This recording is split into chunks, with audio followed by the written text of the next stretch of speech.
Dear Songwriter, I made a post on one of my social media accounts recently, specifically Threads, about song structure. It amassed 106,000 views and 71 total comments, which is a lot for me. So if you're listening to this and you're thinking, oh, that's like a Thursday for me, then maybe this isn't for you. But for me, that's a lot. It amassed 106,000 views and 71 total comments, many of which were in clear opposition to what I was saying in the post. This struck me a little by surprise. I didn't think that what I was saying was particularly polarizing or controversial, but needless to say, it was. This whole experience was fascinating. So in this episode, I'm going to tell you what that post was, what some of those comments were, and explain why I think certain people had such strong opinions about it. I'm also going to give you an exercise to take what I mentioned in the post and put it into practice for your own songwriting. My name is Connor Frost. I'm a professional songwriting mentor who's helped hundreds of songwriters to write their first collection of songs. And this is Dear Songwriter, the podcast to help you confidently write and release your music so that you can live your most musical and creative life. Let's get into it.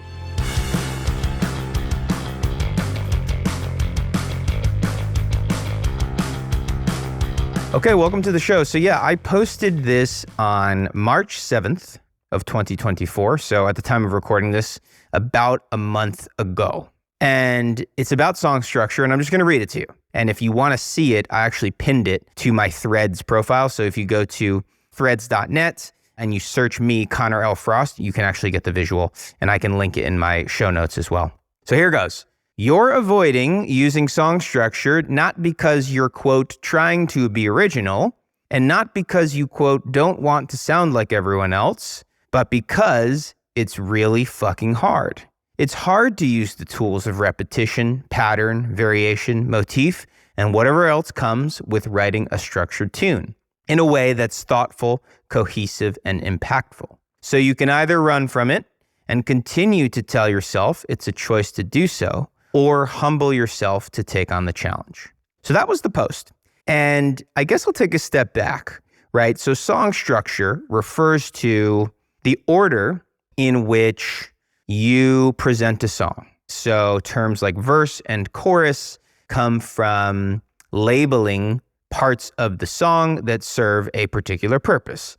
And so the chorus is typically where you're singing or you're writing the same part, or at least very close to it in terms of lyrics and melody, because the idea is a chorus. People come together to sing that part of the song.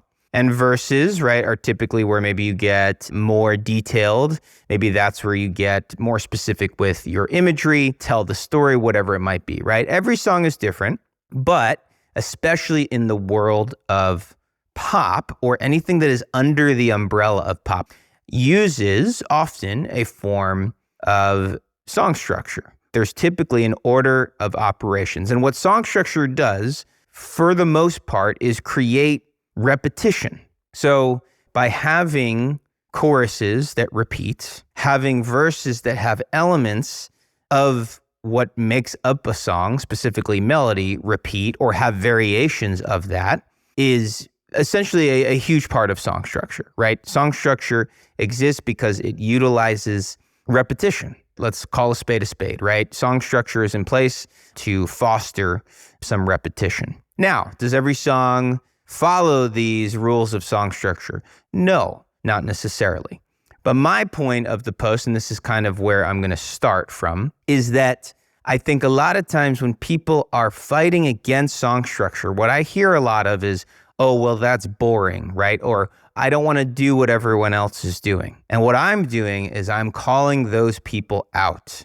I am saying that might not be the reason. And the reason might be that song structure and utilizing repetition as a tool is actually really challenging. Now, if you are intentionally not using song structure, if you are intentionally not repeating any single part of your song, more power to you. But song structure is in place for a reason. Repetition is a thing in songwriting for a reason. And so for these people who are fighting against it, I question, A, what the real reason might be, and also why. right? Why are you fighting against certain guidelines that could be beneficial to your listener? And again, it comes back to this idea that I think a lot of times the reason is because it's challenging and it's really hard. I would argue that oftentimes it is harder to write a simple melody than it is to write something that is complicated. Because when something is simple, there are certain rules, guidelines, whatever you want to call them, that you are confined to, and to work within those guidelines is not easy. But if you were to do something complicated, you can always layer something, right? You can always go in a weird direction. That was the point of my post. Now, did I word it in a way that came off a little bit strong? Yes, absolutely. But when it comes to my posts on social media, my emails, my one rule is that if I'm going to take a hardline stance, it's got to be something that I believe. And in this case, I truly believe in this. I think you see a lot of things on the internet where people are posting something controversial for the sake of being controversial, because that's what gets engagement.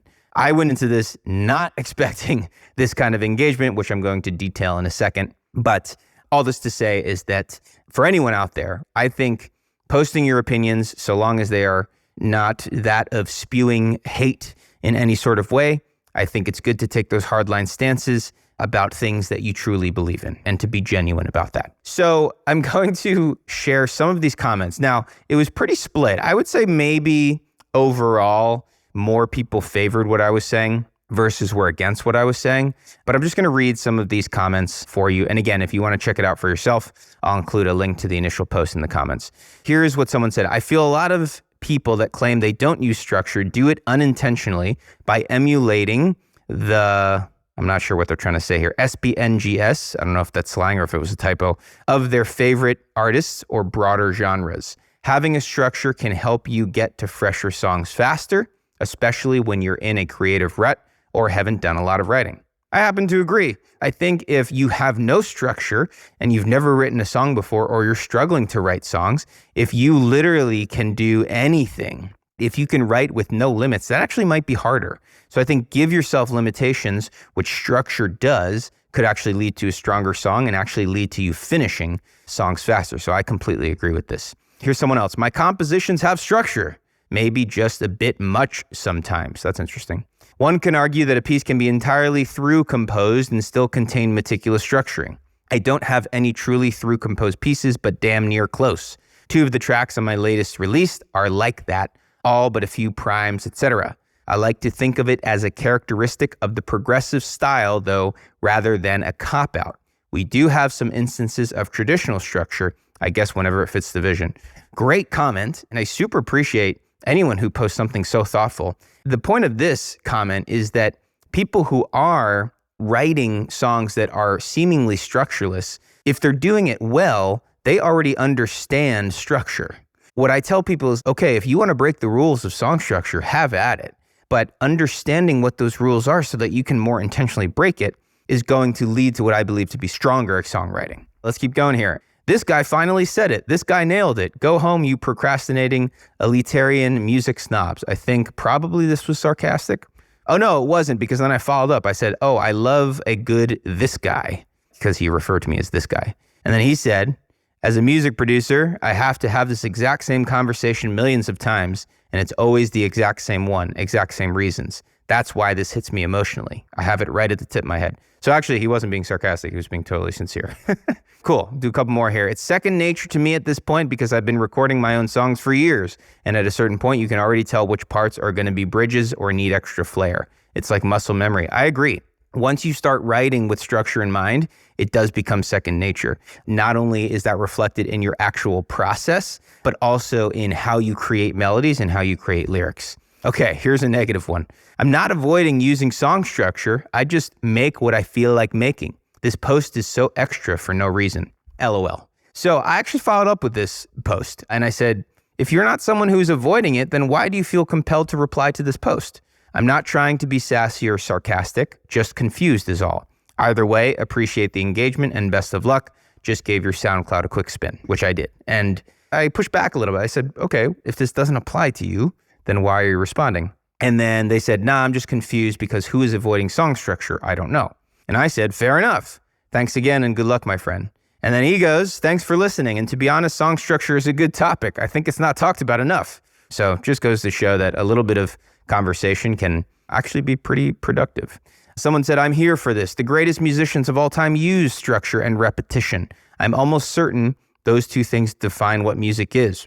That's a pretty nice stance. And again, certainly in the realm of pop music, repetition is so important. And if you don't believe that it is, I would challenge you to find a song under that umbrella of music that doesn't use repetition. Try to give me a couple examples. I'd be very curious. Someone says, it depends on how one uses their own methods to make the process less of a headache. I would agree. So there's this other side of it where song structure is for process purposes as well. Okay, here's an interesting comment. On the other hand, theory came after music. So while knowing the tools others have used to write songs can be beneficial, you can also see what comes out of you naturally. Often you'll discover your song can fit into existing song structures without you realizing it. I agree, right? So it's this balance, right? It's not to say that you have to be so rigid in what you're writing, but I think structure is a tool and it's a template that will allow you to take these ideas that you have and give them some order. Otherwise, it could just be a song that feels like a long stream of consciousness freestyle. Okay, and here's another one in opposition. So this person says, LOL, who made you the authority to make this distinction? Why can't play just be play? Telling people to humble themselves, LOL. Punk rock gets along just fine without your preaching. Look, I understand. I think anytime someone posts something with a hardline stance like I did, I think it can be triggering, right? It's kind of like, who is this guy? And I'm sure people feel that way about me as they feel about many others, I'm guessing. I get this reaction. Now, to actually post that is something that I will never completely understand, but I understand that feeling of like, who is this person?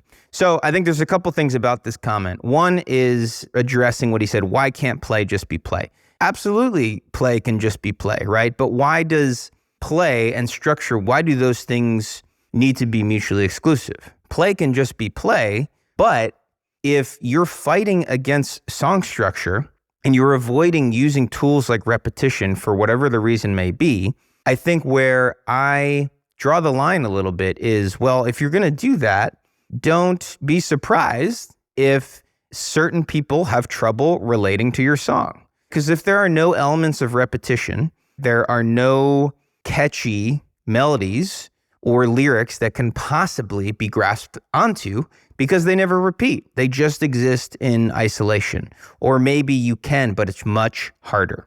So the artist who complains about this, but also isn't willing to learn or to utilize some of these guidelines, I think that's where maybe the line is. The other thing, and I couldn't help myself, I had to reply, he mentioned punk rock gets along just fine without your preaching.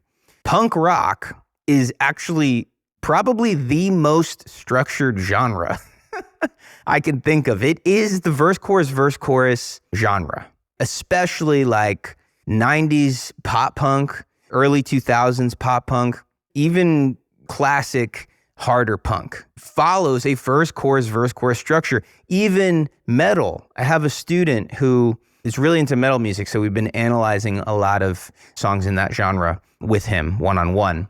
And that's actually a very, very structured genre. Very clear verses, very clear choruses. Not a great example. I think what this person probably meant is it's not punk to follow these certain guidelines, or it's not punk to feel like you have to adhere to certain guidelines or whatever it might be, right? And okay, maybe it's not. Maybe that's not punk. At the same time, punk rock as a genre is actually very, very structured. So those are some examples of some comments I got. There's a bunch more. I'm not going to go through all of them right now. So as you can see, people were pretty split on this, but it was really interesting to see, especially some of the more, it's human nature, right? It's hard not to focus on the negatives or the people who are in opposition to you. But overall, I think it was a very interesting conversation that I had across the board. Why do we think people had such strong opinions about this, right? So I have my theories. I think first and foremost, kind of like what I was saying before, I think anytime someone like myself or anyone on the internet really takes a hardline stance like I did, I think it can be a little bit triggering. It can be a little bit like, who the heck is this guy? And again, I get that, and I've definitely had that feeling. I think that's number one. I think number two is, I think there's truth to what I'm saying. I think there are people out there who want to use song structure. They want to use tools like melodic motifs, repetition, variation. But again, that's really hard, right? It took me a long time to learn, and I don't feel like I've quote unquote mastered it, right? I'm still learning that.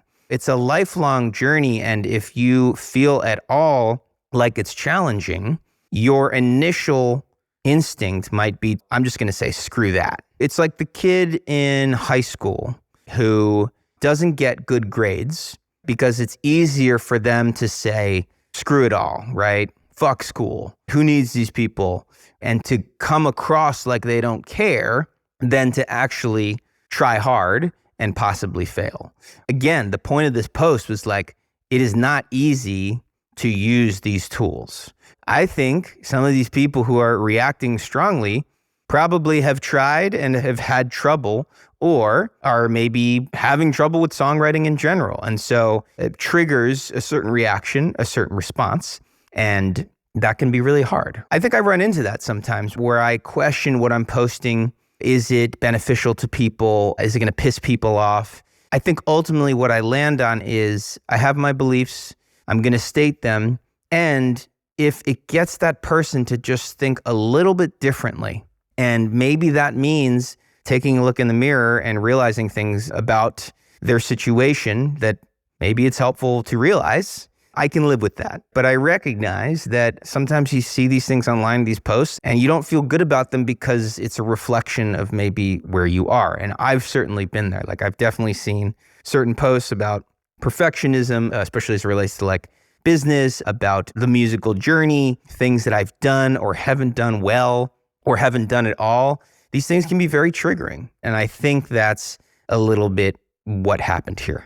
Okay, I want to leave you with an exercise. It's a pretty simple exercise in terms of what the exercise is, not necessarily easy in terms of how you carry it out. So what I want you to do is listen to 3 songs, and I want you to listen without maybe looking at the lyrics at first, and see if you can map out the parts of the song, verse, chorus, bridge, chorus, whatever it might be. Go through, listen, and then write down what you're hearing, write out the order. The next thing I want you to do is listen again. Maybe this time you listen with the lyrics in front of you, maybe confirm what you have written already in terms of the order, in terms of the actual structure, and take note of the moments of repetition, whether that's melodic repetition, whether that's lyrical repetition, or any other kind of repetition that you're noticing. Maybe it's something in the harmony, maybe it's something in the production. Just make note of where you are hearing repetition and create a list.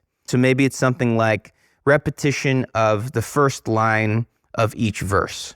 Maybe it's repetition in the chorus lyrics. Just make notes of where repetition is happening and put that side by side with the actual order and structure.